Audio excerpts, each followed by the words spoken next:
Mes chers compatriotes, hôtes étrangers qui vivez parmi nous, à la veille du Nouvel An, je suis heureux de m'adresser à vous pour vous présenter mes vœux.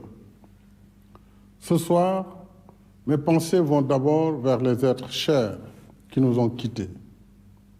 Je prie avec vous pour qu'ils reposent en paix.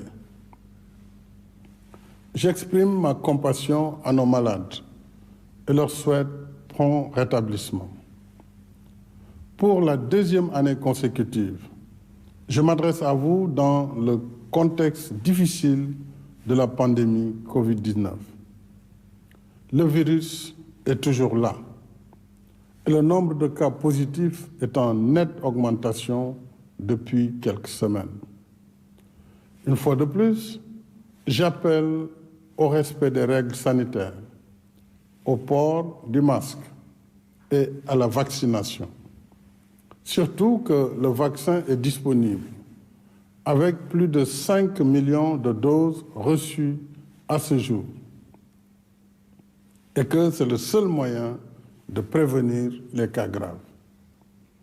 À l'épreuve de la crise, notre système de santé reste résilient. Nous le devons au dévouement et à l'expertise de notre personnel de santé que je salue et encourage. Nous le devons aussi aux importants investissements consentis par l'État. Ainsi, les unités de tests PCR que nous avons installées dans nos 14 régions et les kits de tests rapides dénommés Saytu, mis au point par l'Institut Pasteur de Dakar, contribuent à faciliter les diagnostics. En outre, cette année encore, nous avons considérablement élargi notre carte sanitaire et relevé le niveau de notre plateau médical, avec, entre autres réalisations, 5 hôpitaux dotés d'équipements de dernière génération à Sédhiou, Kaffrine, Kédougou, Touba et Agnam. La mise aux normes de 9 services de réanimation et 12 services d'accueil des urgences. L'acquisition de nouveaux équipements, scanners, IRM, appareils d'endoscopie, de mammographie et accélérateurs de particules pour la radiothérapie. Nous avons également lancé le chantier du Centre national d'oncologie dédié à la lutte contre le cancer et celui de la polyclinique moderne de l'hôpital principal de Dakar, ce qui contribuera à réduire sensiblement les évacuations sanitaires coûteuses. S'agissant des ressources humaines, 545 médecins et 1800 personnels paramédicaux ont été recrutés. Nous déployons tous ces efforts dans un contexte mondial difficile, marqué par le renchérissement des importations à cause de la perturbation des chaînes de logistique, du coût élevé du fret et des restrictions sévères sur l'offre de biens et services. En dépit de cette conjoncture économique défavorable, nos finances publiques restent performantes. Ainsi, les recettes budgétaires de 2021 ont enregistré une hausse de 139 milliards, soit un accroissement de 5% par rapport à l'année 2020. C'est ce qui nous a permis de couvrir les dépenses de résilience liées à la COVID-19, aux inondations, au programme Xëyu Ndaw ñi et aux subventions du secteur de l'électricité. De plus, l'État continue de déployer d'importants efforts pour contenir la flambée des prix. Ainsi, pour la farine, le taux de la TVA a été ramené de 18 à 0% et celui des droits de douane de 5 à 0%. Sur l'huile, la taxe d'ajustement a baissé de 5%. Pour le riz, la suspension de la TVA reste maintenue. En outre, les prix homologués du gaz butane sont restés stables, alors que ceux du carburant n'ont pas connu de hausse.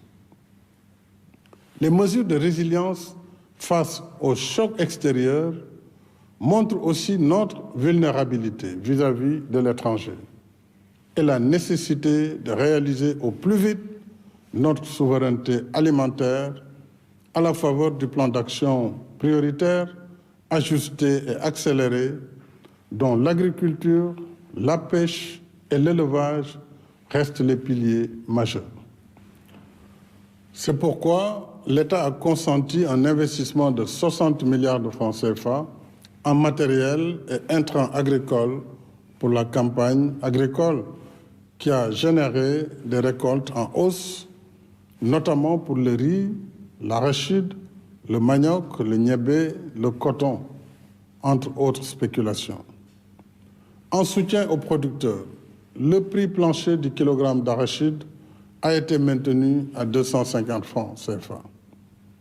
Afin de moderniser davantage le secteur agricole et booster ses chaînes de valeur, nous porterons en 2022 les fermes Natangé à 1044 unités, en plus de la finalisation du programme d'acquisition de 700 tracteurs, 50 moissonneuses-batteuses, 400 kits d'irrigation, 100 magasins de stockage et 20 chambres froides. S'agissant de l'élevage, la subvention de l'achat de génisses laitières à haut potentiel génétique a été portée à 50% sur une durée de 10 ans. S'y ajoutent 8,5 milliards du projet d'appui et de valorisation des initiatives entrepreneuriales en faveur des femmes et des jeunes actifs dans les filières de l'élevage. Quant au secteur de la pêche, il a bénéficié d'importants investissements, dont l'acquisition d'un aéronef et la réhabilitation de 6 vedettes pour la lutte contre la pêche illicite, non déclarée et non réglementée.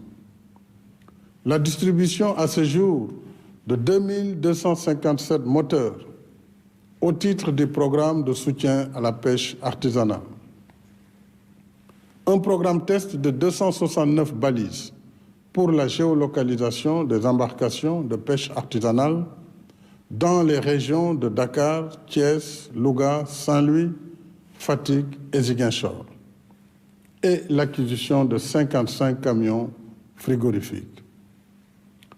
C'est dire que le gouvernement reste dans le temps de l'action et du travail qui façonne le visage du Sénégal émergent par la réalisation d'infrastructures de développement sur l'étendue du territoire national, notre pays est en plein chantier.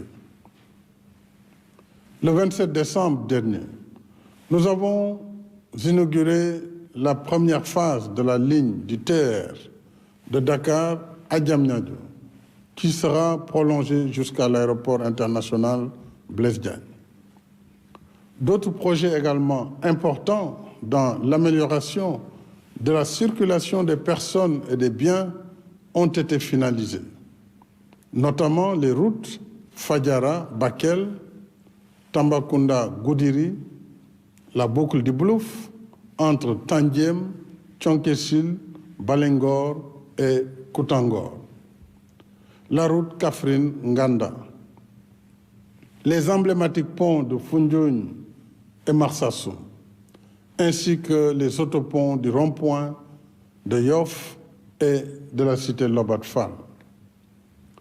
30 chantiers sont actuellement en cours, dont la ligne du bus rapide transit, BRT, qui reliera Guédiawaye à la gare de Petersen, l'autoroute Mbour-Fatick-Kaolack, l'axe routier Sénoba-Ziguinchor-Mpac, la route Goudiri-Kidira-Bakel, les ponts de Baïla et Djouloulou et les autoponts de Kermassar et Cambérène. En outre, le montage technique et financier de l'autoroute du Nord, Dakar-Tivaouane-Saint-Louis, et du chemin de fer Dakar-Tambacounda est en cours. Conformément à notre politique d'équité territoriale, le Sénégal de tous, nous avons aussi démarré un programme spécial de désenclavement portant sur plus de 2500 km de routes sur l'étendue du territoire national pour une durée de 3 ans.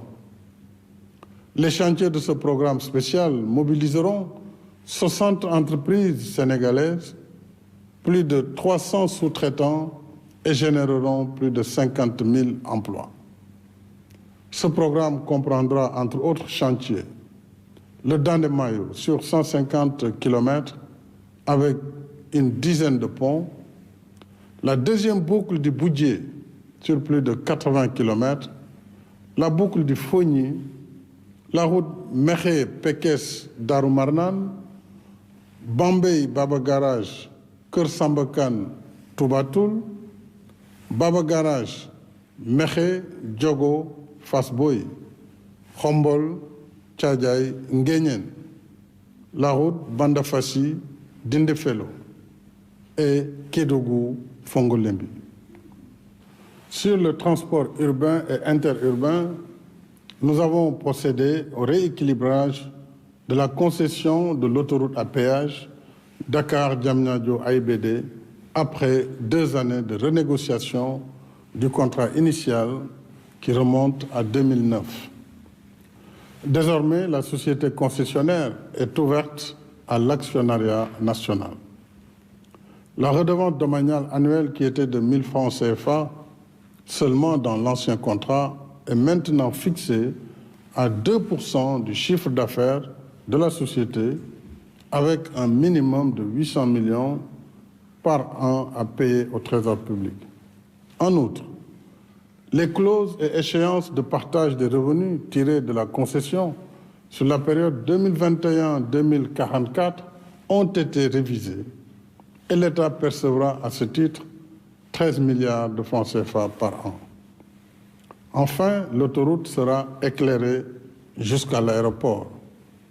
Et pour 5 ans, il n'y aura pas de hausse des tarifs du péage.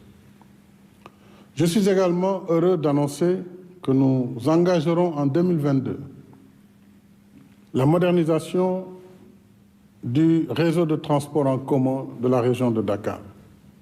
La première phase portera sur l'acquisition de 400 bus sobres en carbone pour desservir 14 lignes. Dans le domaine portuaire et du transport maritime, notre pays change de niveau pour se hisser aux meilleurs standards internationaux avec 2 investissements majeurs. Le port minéralier et vraquier de Bargny-Sendou, dont le chantier sera bientôt achevé, et le port du futur à Ndayane, dont nous lancerons les travaux ce lundi 3 janvier. Au-delà de ces infrastructures lourdes, nous poursuivons également les politiques novatrices d'équité territoriale et d'inclusion sociale dans nos villes et nos campagnes. Parce que tout le Sénégal mérite de vivre dans des conditions décentes. C'est pourquoi le PUDC, le Promoville, le Puman et le PACASEN réalisent des infrastructures et services sociaux de base de Wakhinane Nimzat à Keur Massar, de Ouakam à Mbouban, de Keur Bara Tambédou à Wali Diala, Fourdou, Dialambéré et Bagaya. Ils aident à moderniser nos villes et désenclaver nos localités isolées, installent des forages et des structures de santé, apportent la lumière et équipent les femmes pour alléger la pénibilité de leur travail. Ils revitalisent l'économie rurale et offrent des opportunités d'emploi à notre jeunesse. La dynamique d'émergence, c'est aussi l'accès universel à l'électricité. Nous sommes sur la bonne voie avec 1600 MW de capacité installée. L'extension du réseau de transport et de distribution sur les axes Kaolack-Tambacounda-Kédougou, Touba, Linguère et la poursuite du programme de 115 000 lampadaires solaires. Nos performances seront encore meilleures avec l'exploitation de nos ressources gazières et pétrolières à partir de 2023. Dans l'esprit d'une gestion transparente, prudente et solidaire de ses ressources, j'ai tenu lors du Conseil présidentiel du 21 décembre dernier de larges concertations sur le projet de loi relatif à la répartition et à l'encadrement de la gestion des recettes issues de l'exploitation des hydrocarbures. Je salue la participation des représentants du secteur privé, de la société civile et de l'opposition à ces concertations. Une fois adaptée, cette législation inédite contribuera à sécuriser l'utilisation optimale des recettes tirées des hydrocarbures pour les besoins de développement économique et social des générations actuelles et ceux des générations futures. Nous traduirons ainsi en obligation légale l'exigence morale de solidarité intergénérationnelle. Mes chers compatriotes, pour un Sénégal qui se développe en comptant sur toutes ses forces vives, les jeunes et les femmes restent au cœur de mes préoccupations. Il nous faut davantage d'inclusion sociale par l'éducation, la formation professionnelle et technique, l'emploi et le soutien aux activités génératrices de revenus. À ce titre, nous poursuivons la mise en œuvre du programme d'urgence Xëyu Ndaw ñi, issu du Conseil présidentiel du 22 avril dernier, est doté de 450 milliards sur 3 ans, en soutien à l'emploi et l'insertion socio-économique des jeunes. Dans ce cadre, 5 000 enseignants ont été recrutés à titre exceptionnel, en plus des 3 100 sortants des écoles de formation. En outre, nous avons réceptionné 14 centres de formation de proximité, allant de Tchoubalel à Bonkiling, Médina Gounass et Goudiri. À ce jour, la DER/FJ a directement financé plus de 130 000 bénéficiaires. Elle continue d'appuyer les populations cibles actives dans les secteurs de l'agriculture, de l'artisanat, de la pêche et du numérique, dont 192 start-up ont bénéficié d'un financement de 5 milliards. Avec l'innovation majeure du nanocrédit, la DER octroie dans ses 65 points de service à travers le pays des financements de proximité à des taux d'intérêt bas en soutien à de braves femmes et jeunes. En outre, la mise en œuvre du programme Xëyu Ndaw ñi au sein des pôles emploi et entrepreneuriat ouverts dans les 46 départements se poursuit conformément à l'équité territoriale qui sous-tend ce programme. Je suis également heureux d'annoncer que nous livrerons à notre jeunesse sportive le 22 février 2022 le Stade du Sénégal. Ce complexe moderne de 50 000 places, éclairé au solaire, est doté de commodités répondant aux meilleurs standards en la matière, y compris 2 terrains d'entraînement, dont un de 2000 places, avec une piste d'athlétisme aux normes internationales. J'ai saisi l'occasion pour encourager nos chers lions du football et leur souhaiter bonne chance pour la Coupe d'Afrique des Nations.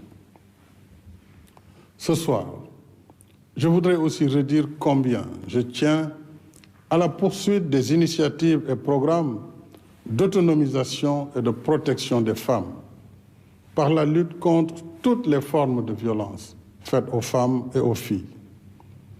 Parce que les femmes sont grand-mères, mères, épouses, sœurs, filles et nièces. Toute violence contre une femme est une blessure faite aux valeurs qui soutiennent l'harmonie de la famille et de la communauté. En améliorant la condition féminine, nous aidons à transformer positivement notre société. Mes chers compatriotes, l'année qui s'annonce verra notre pays assurer la présidence en exercice de l'Union africaine. C'est un honneur pour le Sénégal.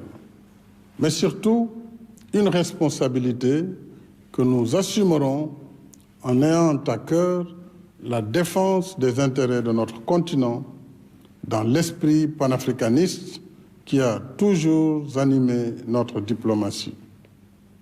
2022, c'est aussi l'année des élections locales en janvier et législatives en juin. En démocratie, une élection ne doit pas être source de violence, mais un éloge à la paix et un hymne à la liberté. Une élection, c'est l'occasion pour les citoyens, seuls dépositaires de la légitimité populaire, de choisir ceux et celles qui assumeront pour un temps la charge des affaires publiques en veillant sur le bien commun. Nos convictions et nos choix peuvent être différents. Mais pour l'histoire et le destin qui nous unissent, nous sommes tenus de préserver la paix, la sécurité, l'unité et la stabilité de notre pays. Ce sont là les fondements de la nation sénégalaise, le socle sur lequel repose notre vivre ensemble, dans la fraternité et la cohésion sociale. Alors, allons aux élections dans le calme et la sérénité et continuons ensuite ce vivre ensemble qui fait la force et la cohésion de la nation sénégalaise. Souvenons-nous surtout que les générations antérieures nous ont laissé en héritage une nation qui nous rassemble sous son aile protectrice. Si nous voulons être dignes de nos anciens, notre responsabilité, ce qui fera notre mérite et notre honneur, c'est d'entretenir ce patrimoine commun et de l'offrir en viatique à nos enfants, afin que de génération en génération, cette nation reste toujours debout, plus unie et plus forte. Pour ma part, je continuerai d'y consacrer toutes mes forces pour que vive le Sénégal dans la paix, la stabilité et la prospérité. À toutes et à tous, mes chers compatriotes, j'exprime mes sentiments affectueux. Je vous adresse mes meilleurs vœux de paix, de bonne santé, de bien-être et de réussite. Bonsoir et dewenati.